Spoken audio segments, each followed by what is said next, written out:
Amid the ruins of stalled diplomacy, Europe faces its gravest tests yet.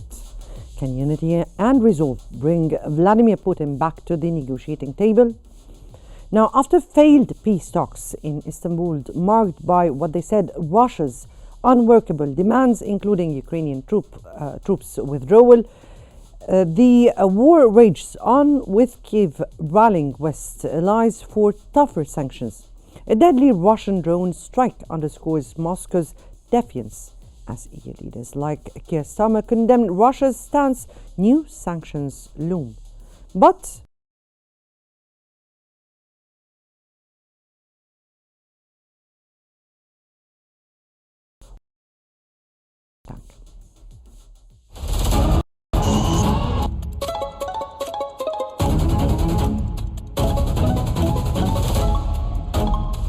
our world is becoming unhinged.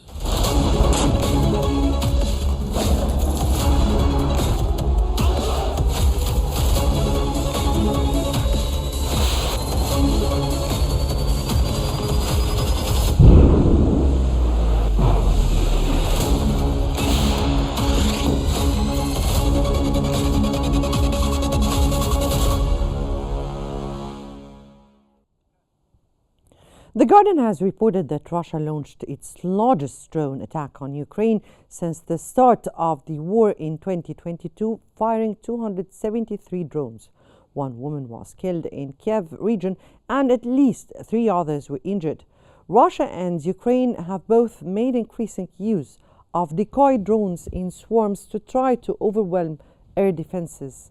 The attack came shortly after the first direct peace talks between Russia and Ukraine since 2022, and just ahead of a planned phone call between US President Donald Trump and Russian President Vladimir Putin.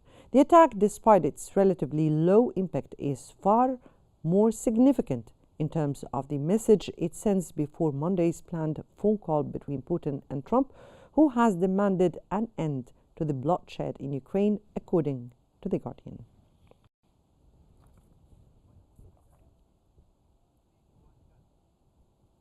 The Washington Post has reported that US President Donald Trump announced that he will hold separate phone calls on Monday with Russian President Vladimir Putin, Ukrainian President Volodymyr Zelensky, and NATO leaders in an effort to negotiate a ceasefire between Russia and Ukraine.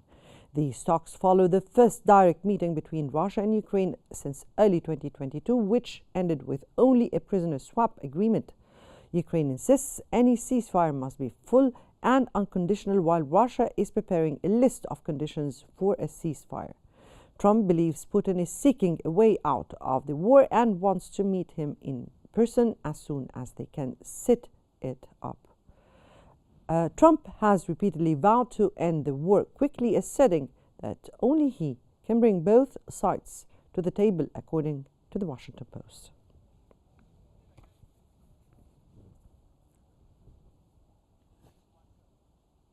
From the rubble of shattered cities to the halls of global power, Russia and Ukraine fights not just with weapons but with diplomacy.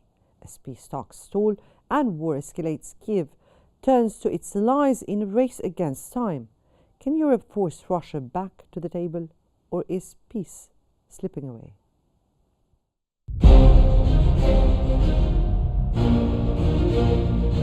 Kiev stands resilient, but behind the smoke of war lies a battlefield far more complex than artillery and drones.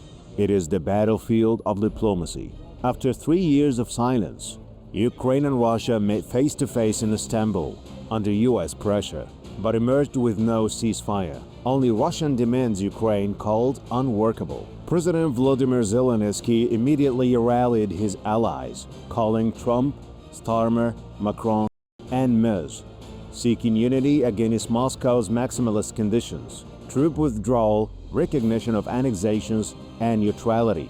British Prime Minister Keir Starmer condemned Moscow's stance as totally unacceptable. The EU now prepares a new sanctions package targeting energy and banking sectors, aiming to squeeze Russia's war machine. Europe has become Ukraine's backbone, not just financially, but militarily. Chancellor Qnews balances pressure with diplomacy, while NATO readies for cyber attacks like those recently hitting Polish political sites. As negotiations stalled, Russia struck a civilian evacuation bus in northern Ukraine, killing 9. Zelensky called it a deliberate massacre and demanded tougher action.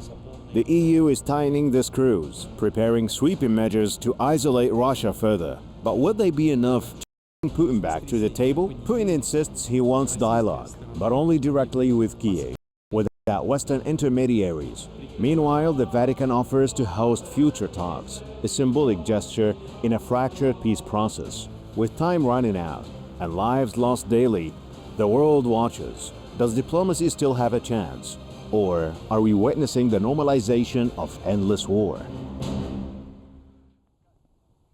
Right, providing more analysis about the most recent updates concerning the ongoing Russia-Ukraine war and whether diplomacy still have a chance, or are we witnessing the normalization of endless war? We're joined from Kiev by Mr. Qnews, advisor at Ukrainian National Center, and from Moscow, Mr. Sidqi Zeher, Russian affairs researcher. Good afternoon to you both, gentlemen, and welcome to Think Tank. Let me start here with Mr. Us. And given Moscow's demands,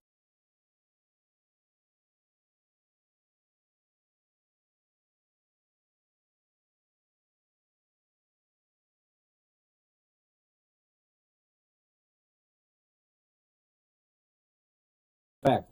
The meeting in Istanbul, it was a meeting just for one spectacular. The spectacular is Donald Trump, because Ukraine actually don't need those talks. We understand what Russia can say to us, that actually Russia do. Russia so don't need those talks because Russia shows that they can win this war. And the only thing that they needed is just to say to Ukraine, give up. So surrender and everything will be okay. But Ukraine have experience of war with Russia. We have experience of territories near to Kiev in the March 2022. And that's why we know what will be if Ukraine decided to stop the war. It will be an enormous quantity of crimes from Russians. That's why after those Istanbul talks and after receiving the Russia statement, I mean that Russian ultimatum, Russian threats about more territories that they will control, Ukraine said, okay, we in war. No one knows what will be next 3 years. 3 years ago, Russia stayed near to our capital, Kiev. Now, Russia happy that they send Ukrainian forces out of Kursk region, as Russia say, because our military officials made a statement that Ukraine is still present in the Kursk region. So it means that dynamic of war is not in such pro-Russia way as Russia like to say. Our specialists calculate that if Russia will have the same success as for the last 3 months, Russia need more than 200 years to conquer whole Ukraine. That's why we don't think that it's such a serious success, and that's why we are ready to fight. So the main result of Istanbul, of course, it's exchange of prisoners of war, 1,000 per 1,000, but I'm not sure that there will be some other result.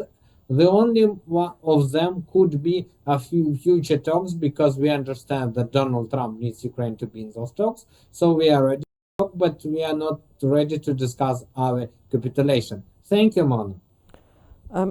Right, let me go here to Mr. Z. And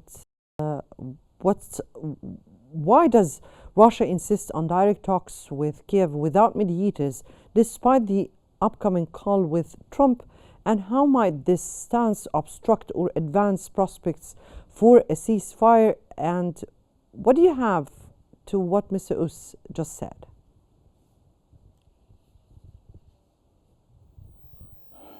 Good afternoon to you and your kind. I think there is no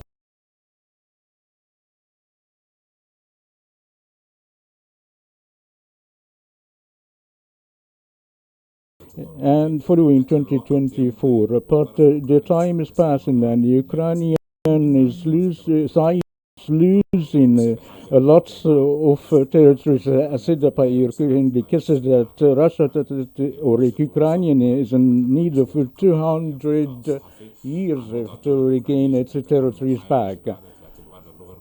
And the Russian language for the Russian people living in Ukrainian territories who do not know that Ukrainian is denied that millions of Ukrainians from Russian region in regions and another history, and this is from one hand. From one other hand, the crisis controlled by the Russian, and we've noticed Zelensky in 2017 calling Trump to extend the formula of Normandy while don't to have a self-determination within Ukrainian territories and also to empower the Russian languages. Zelensky was laughed at by saying what is the result at the beginning of the military Russia, that is Russian lands. Never mentioned this side, but Ukraine, backed by the Britain, pushed the Ukrainian policies to not to sign the Normandy in Istanbul, and currently do not give up these clauses. Zelensky's statement through the negotiation that started in Crimea, transferred to Donbass, and we do not know, following by 5 years, if the talks will continue, if the Ukrainian continued by the European never succeeded into the formula of Normandy, along with the French side sponsored the peace talks in 2014 and 2022.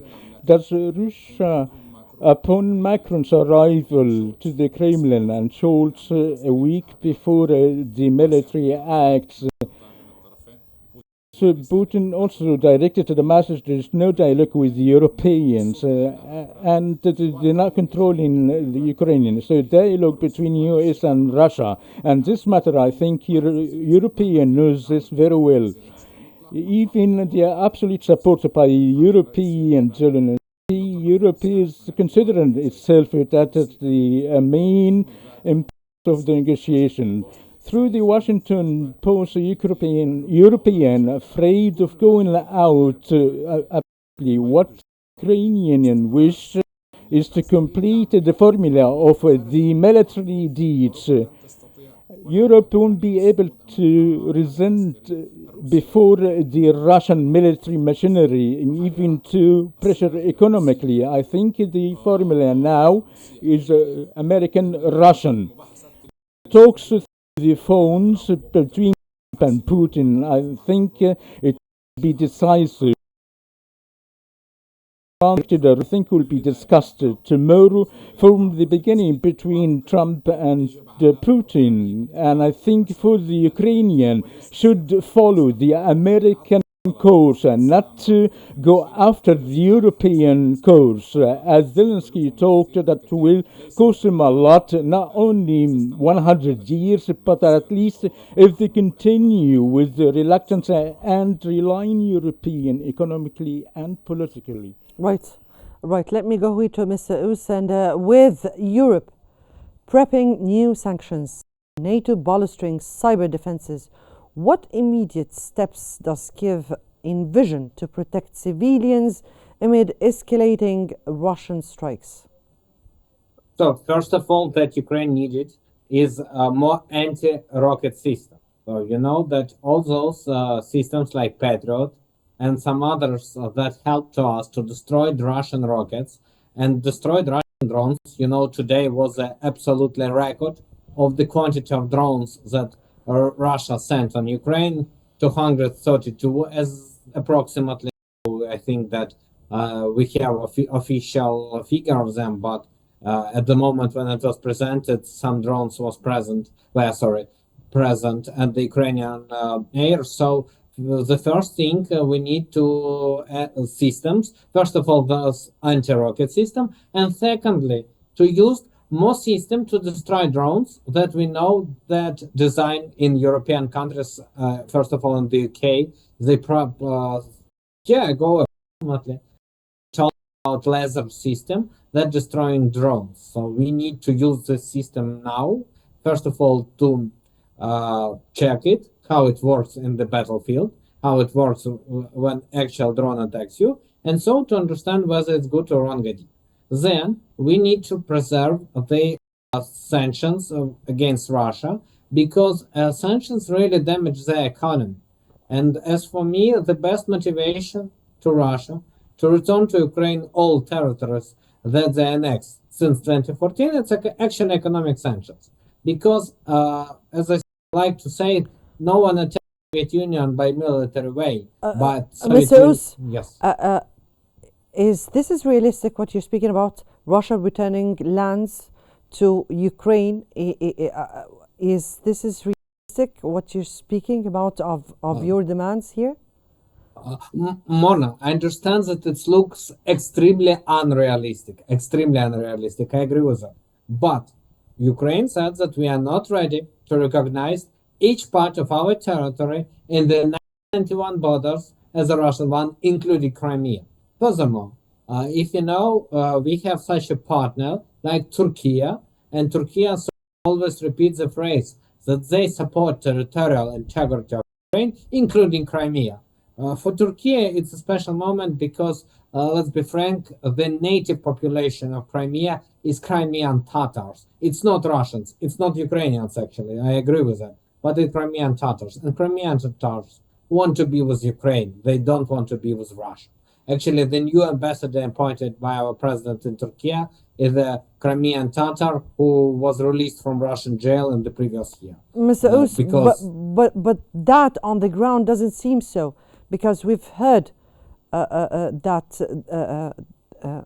Crimea, Donbass, and other areas which is under control now of the Russian forces, they want to stay with Russia, or this is according to reports revealed.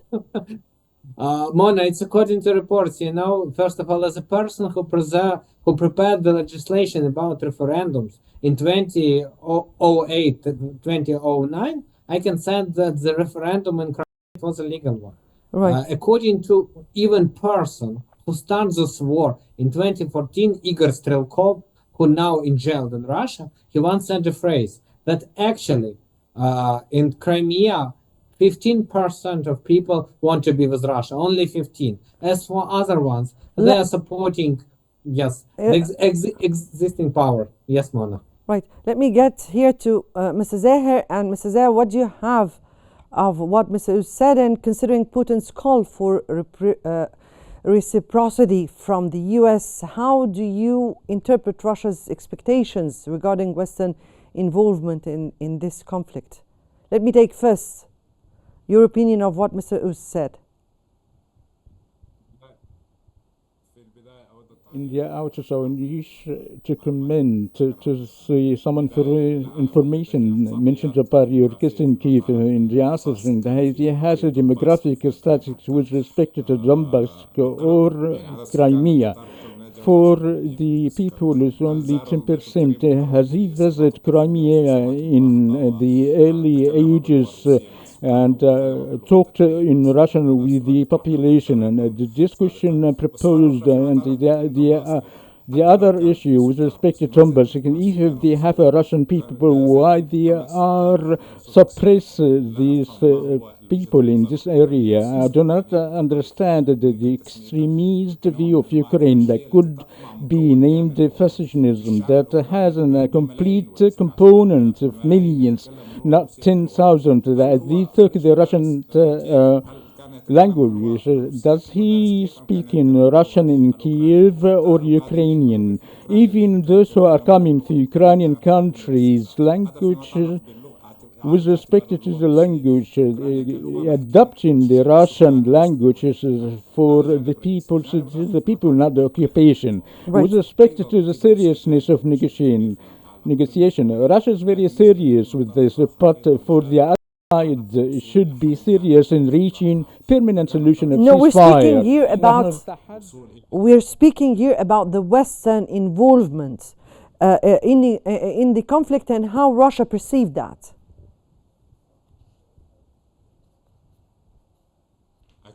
Certainly, the Western is involved at larger scale in the conflict. Russia considered the US as serious with respect to in reaching a permanent solution of the Ukrainian crisis. Russia will be serious if the other side are the same. But if the Ukrainian side, as spoken by requested that they wish only a ceasefire, waiting for the Europeans to develop their military defensive away of US, raising the military expenses, increasing the economic sanction to let this crisis open for many years. So it is better to complete this crisis while the Russian is still on the ground. But we let this aside and to work for a truce that will elevate the preparations for Ukraine. I think whoever is going to be stronger would accept these conditions. If Ukraine is serious of reaching a final formula of this solution, certainly Russia will be prepared for that, even if it is only for a truce for a few years and to enable the potential economies to continue that Russia will pull down. So it is better to complete the war for the other side, specifically European, to be serious in reaching a ceasefire or a final solution. But this solution that is only for a ceasefire and frozen the crisis, I think, wouldn't please the strongest part, which is Russia. So, or the truce will be turned fragile throughout the upcoming years. Right, let me here go to Mr. Us. And how significant is the Vatican's offer to host future talks, and could such symbolic gesture revive meaningful negotiations between Kiev and Moscow? You know, Mona, there are a lot of countries that want to host those negotiations. It's Turkey, first of all, where it took place in 2022, and now some other countries like No, we're speaking about the Indonesia. Vatican now. Yes.